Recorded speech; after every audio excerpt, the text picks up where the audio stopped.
Is it time for Australia to buy US nuclear-powered attack submarines? The conversation about acquiring nuclear-powered submarines here in Australia continues to bubble along. Some commentators who previously supported acquiring conventional submarines to replace the current Collins class, such as former Prime Minister Tony Abbott, now favor the nuclear option. But as Abbott noted, the government has never fully investigated the nuclear option. Consequently, there is no agreed factual baseline, and many public claims about nuclear submarines are speculative and possibly questionable. It's been suggested, for example, that acquiring the United States Navy's current nuclear attack submarine, the Virginia class, would have a similar or even smaller cost to designing and building Naval Group's Shortfin Barracuda here in Australia, for example, here. Let's assume the government is willing to toss its naval shipbuilding plan out the window and that the US is willing to sell us Virginia-class boats off the shelf from US shipyards. What would it cost? Attempting to compare two very different things, one of which exists, the other of which doesn't, is a fraught exercise.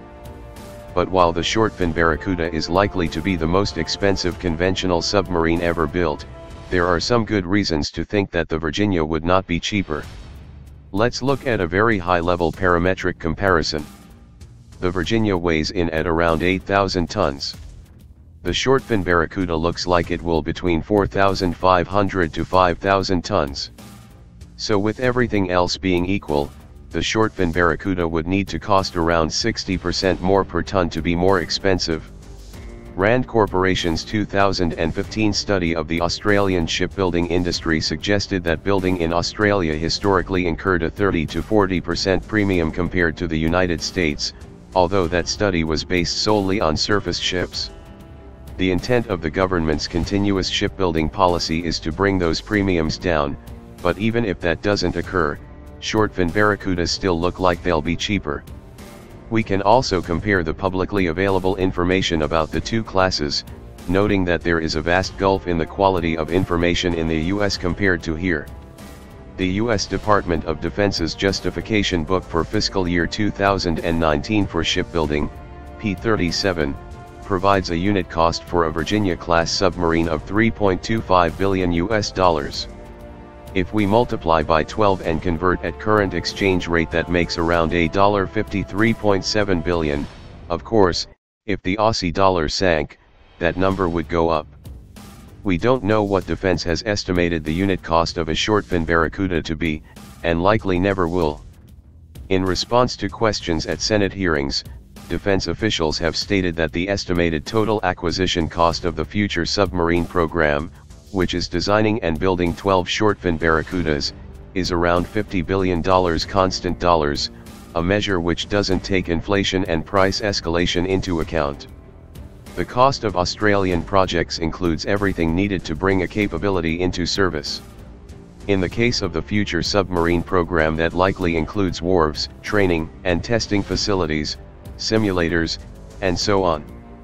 So these elements would need to be added to the $53.7 billion for Virginia-class boats to get an apples-to-apples comparison. How much would they cost? These enabling elements that make up the support system can comprise a large percentage of the cost of the platforms themselves. A lot would depend on how much infrastructure would be needed here to safely support nuclear propulsion, and that's another area where there is no consensus among commentators. Putting that aside, the change from Collins to the Virginias would be so great that virtually every other part of the support system would need to be replaced. The $1.5 billion facilities bill for the Joint Strike Fighter would likely pale in comparison. The future submarine program estimate also includes design costs. But again, that's not included in the Virginia's $3.25 billion cost per boat. What share of the Virginia program's design costs would the US pass on to us? Even if it waived historical design costs, what share of the design of enhancements and upgrades to future batches of Virginias would we pay over the build process? We shouldn't forget that defense normally costs in outturned dollars that take inflation and price escalation into account. In an earlier piece we made some assumptions around schedule and escalation and suggested the $50 billion constant estimate for the future submarine program would outturn to around $79 billion. The $53.7 billion cost of the Virginias is essentially a constant figure, so once we outturned that and added in all the elements of the support system, it's hard to see the Virginias coming in at less than $100 billion. On top of that, there are operating costs.